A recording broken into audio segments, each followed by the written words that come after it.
ഒരു സമൂഹത്തിൽ എല്ലാവരും ഒരുപോലെ കഴിവുള്ളവരായിരിക്കുകയില്ല.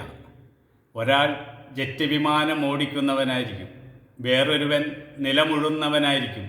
ഇങ്ങനെ ബുദ്ധിപരമായും വാചികമായും ശാരീരികമായും പല വ്യത്യാസമുള്ളവരും സമൂഹത്തിൽ കാണും. ഇതെല്ലാം ഉൾക്കൊണ്ട് സമൂഹത്തെ ഒറ്റക്കെട്ടായി നിർത്തണമെങ്കിൽ മനുഷ്യൻ്റെ മനോനിലയിൽ വലിയ പരിവർത്തനം വരണം. എല്ലാവരും സത്യവും നീതിയും പാലിക്കുവാൻ തയ്യാറാവണം. നീതി പുലർത്തേണ്ടവർ തന്നെ അത് ലംഘിക്കാൻ തുടങ്ങിയാൽ എന്താവും അവസ്ഥ? നീതിബോധമില്ലാത്ത സമൂഹത്തിൽ സ്വാതന്ത്ര്യമുണ്ടാവുകയില്ല. എവിടെ സ്വാതന്ത്ര്യം നിഷേധിക്കുന്നുവോ അവിടെ കലഹവും കലക്കവുമായിരിക്കും ഉണ്ടായിരിക്കുക. എല്ലാവർക്കും തുല്യനീതി ഉറപ്പാക്കുവാൻ ഭരണാധികാരികൾക്ക് കഴിയണം.